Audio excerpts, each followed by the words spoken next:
Open your mind's door to J-Snip 4. Open your mind's door to J-Snip 4. American dream, relocated to Tennessee. Now he's on 10 acres, GMO free. Planting info seeds in the minds of the sheep.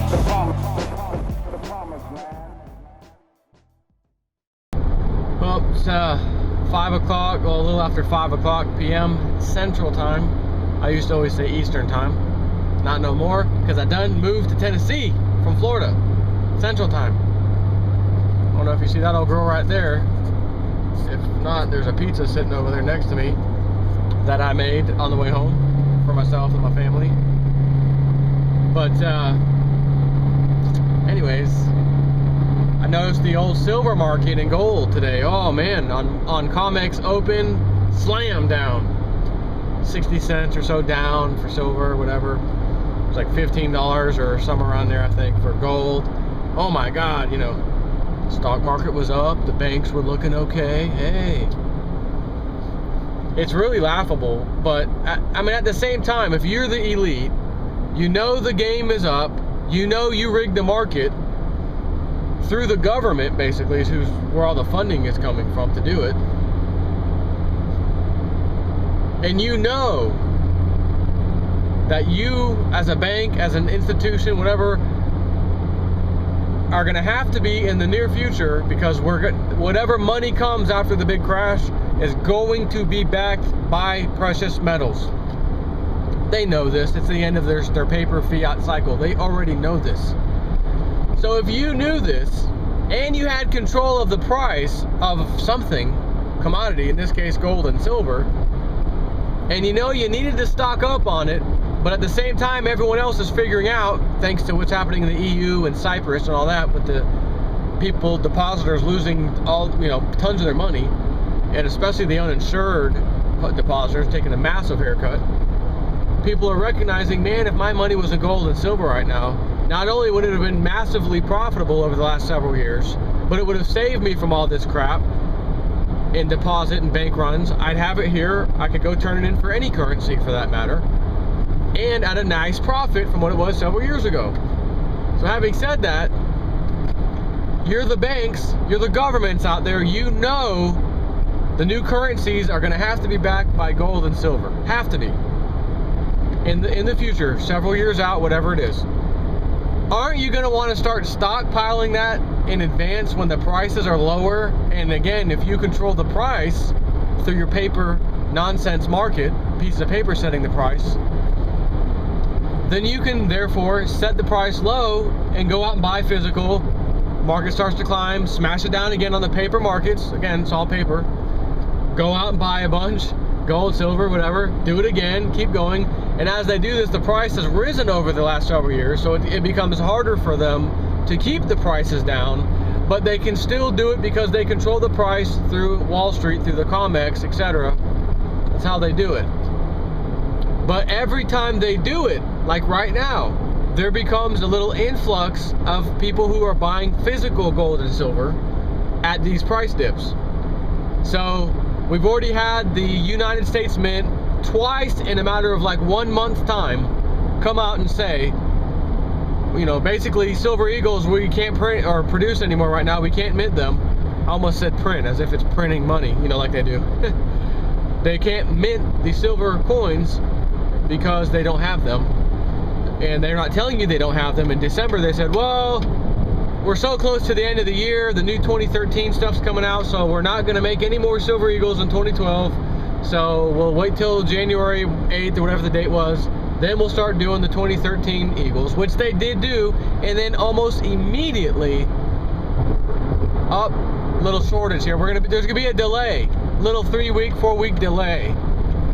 So you just had a delay, but you said you were kind of preparing for 2013 Silver Eagles. That's why there was a delay. And since we're so close, well, you're not gonna mess with the 2012 stuff. You're gonna get all the dies out to cast the 2013 dates and that kind of thing. So just hold on till a month from now, basically first week of or the second week of January. Then we'll start minting these coins again. Everything's fine. And then it happened, and then boom, they were sold out like that. Again, if you're sitting here playing the paper game, you're gonna get screwed every time. if you thought, oh, it's $30 again, let me go get a silver contract, paper COMEX, contract, futures contract, they're pushing it down to the 27, 28 range again. You would have been burned. And as I've said before, before I knew a lot about this whole thing, 2008, silver wasn't hardly moving that much, but it would move 10 cents, every now and then 15 cents, 8 cents. Hey, I could get in on that, and man, if it moves 8 cents on a mini futures contract, not even a full size, 8 cents is actually $80. And I'm at work anyway, every day anyways, and I've got the automatic computer program, the trading account where you can go in, set your stops and all that stuff. You can buy now and tell it to sell and at 80 cents, put a stop in place as well, and then also tell it to sell at 80 cents. If it goes up higher, 80 cents today, sell. You don't even have to look at the screen, it just does it. Man, this is fantastic. Who the hell wants to play with physical silver? I gotta go buy it, it's gotta get shipped. And when I play these paper games, I'm leveraged 10 to 1. So I can play with basically what amounts to, let's see, what was it, 1,000 ounces of silver, but it only cost me 100 ounces worth of silver to play the game, because it's leveraged 10 times. So the brokerage firm is actually lending you the money, so to speak, lending you their account for you to play with, 10 times leverage. So I only got to come up with, back then it was only $20 an ounce plus a little margin fee. It was like $2,800 to play, but that would be the equivalent of $28,000 worth of silver, because it's leveraged 10 to 1. So if the price moves 80 cents, that's $80 in my pocket for doing nothing besides putting my little $2,800 in this account and buy, sell every day. And I thought to myself, man, what if it goes up $1 one of these days? Man, that's $1,000 in my pocket, man. Okay, I'm sorry, I said 80 cents was $80. No, 80 cents would be $800, excuse me. And 8 cents, an 8 cent move would have been $80. Pardon me. So an 80 cent move would be $800 in my pocket. You can see how lucrative it is. You can see why they want you to stay in that paper, and you can see why hardly anybody, just a few percentage of people who play the game, actually have the full account paid off basically to where they can demand delivery of the full account, which means I would need $28,000 to demand delivery. Well, I don't have $28,000. I had $2,800 easily, so I played the paper game. And any profit I made was as if I had $28,000 worth of silver. And it went up 80 cents, boom, made $800, I'm done. But what happens when the price is $20 an ounce and you wake up in the middle of the night, you place your bet in the middle of the night, because you can play at nighttime too, even though the American markets are technically closed, you can still play at night and hold off till the morning. And then the morning market opens and it gets slammed from $20 to $17 like that. But old JSnip4 had his stops in place at about, 15 cents below where I bought in at. And I was hoping it would go up, 20, 30, not more than 20, about 40, 50 cents would be nice. 20 cents would be okay, because that's $200. So I think I had it set to where I could, sell off at 20 cents higher. And also, if it goes below 15 cents or 15 cents where I bought in at, automatically sell. That's called your stop. So old JSnip4 had his stops in place. Oh yeah, I got this. It can't go below 15. I can't lose more than $150 because my stops are in place. If it goes up 20 cents, I made $200. Hell, if it goes up 10 cents, I made $100. I can sell then. Man, I got this. I can do it in my sleep. Man, this is great. And then I woke up the next day. Silver was 20 bucks or so. I think it was 20 bucks. $17. Oh, thank God I had my stops in place. Oh my God, thank God. I would have just lost roughly $3,000, because I'd lost the initial buy-in, $2,000, because the price is $20 an ounce, so it's $2,000 to play the game, plus an additional $1,000 roughly as a margin, so that it can move up and down and they don't get a margin call. But if I'm in at basically a $2 move, my $2,000, I need another $1,000, so that if it goes down a whole nother dollar, I'll lose that too, of course. And that's exactly what happened. It went down to $2, it went down the additional dollar. My $3,000 was gone. Like that. Except I had my stops in place. Why is this guy from my optionsexpress.com emailing me urgent, you need to put money in the account, margin call? What? I had my stops in place. Call him on the phone. What the hell is, please tell me what's going on. Why are you requesting a margin? I had my stops in at 15 cents below price. It's only $150. My margin, my maintenance, not to mention I had made money in the last few days. So I was above where I put in. Well, what is this about? We had to liquidate your account at $17. Excuse me, I had my stops in place. Yeah, but the way it works is that as soon as that stop is triggered, when it goes below 15 cents, it's automatic. But if there are no buyers on the market at that moment, the price, as you know, keeps going down until there are buyers. And unfortunately, there were no buyers at all when the price was $20 an ounce and went down to 17. It took it down to 17 before we had any buyers on the market, and that's when we liquidated your account. So you're flush, but you're basically, to play the game, you're getting a margin call. And my account was completely wiped out. I actually owed a few $100, something like that, on top of what I lost in a flash. Now, had I paid for physical silver,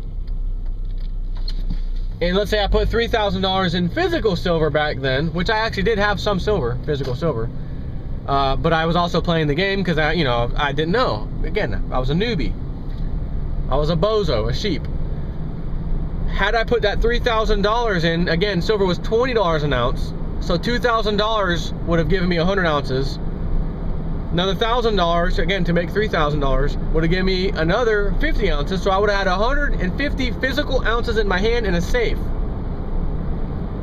But because I played the paper game, I lost it. I thought this happens. I'm down on my luck. You know, it rained, I'm gambling, a casino, Las Vegas, heads you win, tails you lose. I didn't know JP Morgan rigged the market. I didn't know that they sold off on purpose. I didn't know. But a couple years later, I quickly found out. Matter of fact, it wasn't even a couple years. It was more like about a year later. I figured it out. And then I got pissed off. But I said I learned my lesson. I did learn my lesson.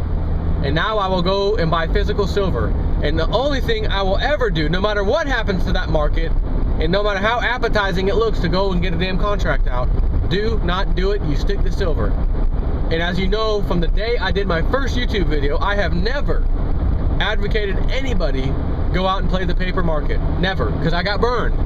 So my $3,000 mistake wasn't a mistake. Actually, you can't really say, Joe, you're stupid. I was playing by the rules. I did, quote, my favorite, the right thing.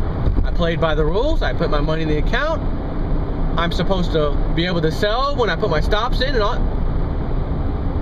So someone burned me. Someone took advantage of me. Someone robbed me. And that someone's JP Morgan. So when I do these videos and tell everyone to keep buying that physical silver, you're actually taking a shot at JP Morgan Chase for me. And for other people, as in your own self, to be honest with you. So they're dropping the price down, and the big influx of people buying the physical, including themselves, of course. You know where they are.